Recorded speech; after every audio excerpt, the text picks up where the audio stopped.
Hi, welcome live. What are we going to talk about today? TR to PR. TR to PR, the good thing is that it's still open, okay?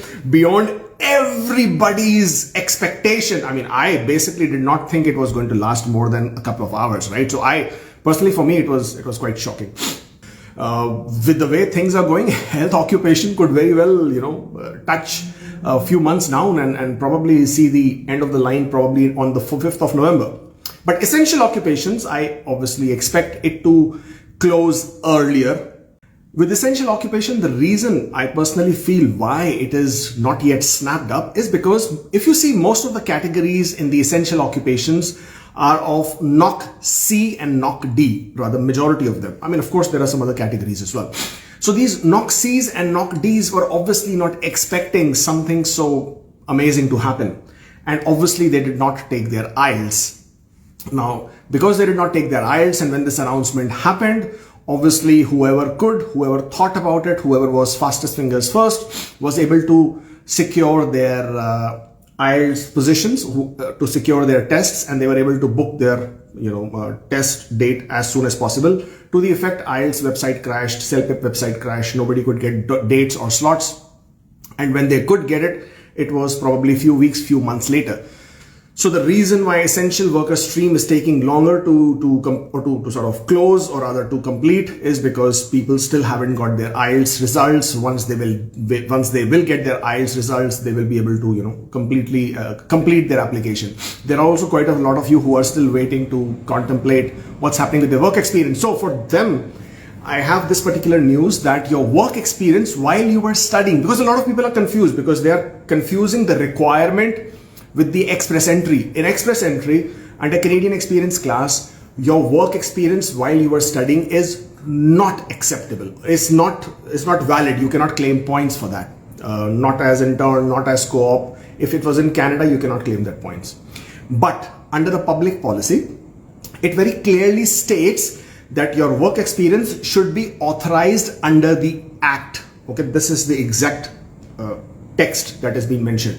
Now, when they say that authorized under the Act, it basically means IRPA, Immigration Refugee Protection Act. Under the Immigration Refugee Protection Act, if your period of work is authorized, then you can claim that period to be valid. Now, which is the period which is authorized? One, obviously, that you should have a work permit. And the second is when you had study permit. So even when you have study permit, if you're studying and with the institutions which can then allow you to get a work permit, postgraduate work permit, these are the institutions. If you were studying with them, you will then be able to claim those points. You will be able to claim that period of work experience. So it's very important that the institution cannot be a private college where you cannot get a postgraduate work permit. So you should be able to get a postgraduate work permit. That's the main requirement. So if you were working while you were studying in a designated learning institute, which also will be able to give you a postgraduate work permit, then for that particular period of work, you can claim those points.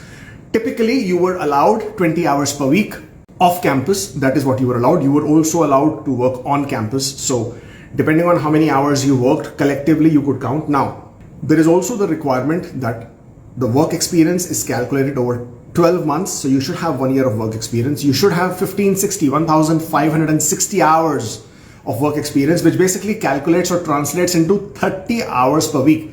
That is your full-time work experience. So if you were working 20 hours per week, you would have to work for at least 1.5 years, which is roughly 78. Is it 78? 78 into 1560. Yes, 78 weeks is what you would need to work if you were working 20 hours a week. You could combine different work experiences. For example, you were working as a security guard, you were working as a cashier, you were working as a stocker in Walmart or any of these supermarkets. You were working as shelf assistant, you were working as labor in one of the factories, you were working as customer service associate.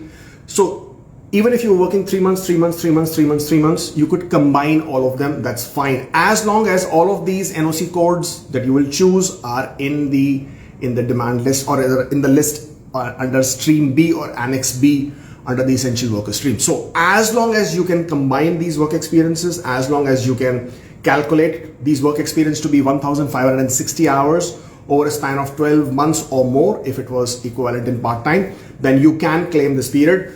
So this is one thing which has been bothering a lot of people, which was troubling a lot of people. So we got that out of the way.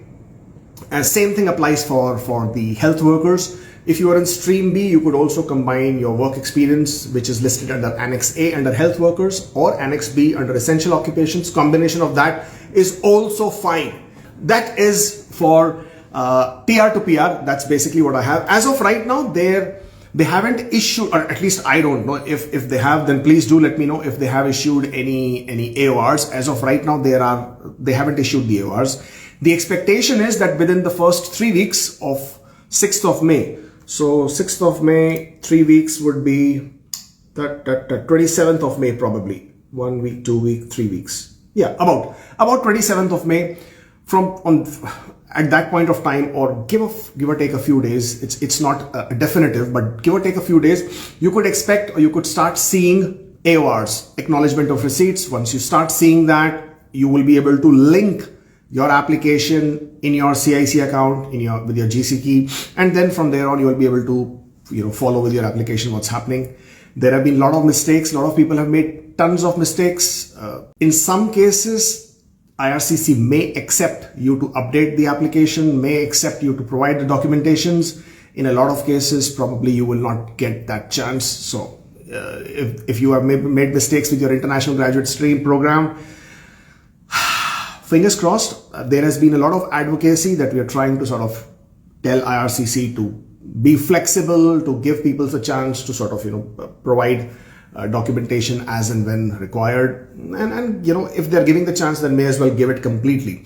Also, the requirement of the fact that a lot of people are asking, will the stream open again? Now, it was meant to be a one-time thing. It was meant to be only once, that it was going to 90,000 applications under non-francophones were being invited, but Immigration Minister Marco Meticino has said that he's open to looking at whether they will need to increase the quotas. He is open to looking at whether this stream needs to be opened again, or what kind of flexibility. So he's open to these things. So let's see how that happens. Fingers are crossed. I hope they are a bit flexible. I hope they accept people who have submitted their applications. Mind you, there are lots of duplicate applications as well. So I personally think that this stream may open again. If you are inside Canada on a valid status, when I'm saying valid status, I mean work permit or study permit. Always have your IELTS ready. Always have your ECA, which is Educational Credential Assessment, ready. If you are eligible, make sure you have an express entry profile, regardless of what your score is. These, by now, we should already know that, these are the basic requirements. We should have these ready just in case IRCC happens to throw us another nice juicy full toss, which we can hit out for a 6 out of the park, right? So that's basically from what I would want to talk about as far as TR to PR is concerned. Thank you for joining in. If you are not following this particular Instagram channel, I think you should, because we keep updating a lot of information here first, then it goes on to our different channels. That's all from me. I hope I sort of see you in Canada soon. You guys owe me a cup of coffee, and then I'll see you when I see you. Take care.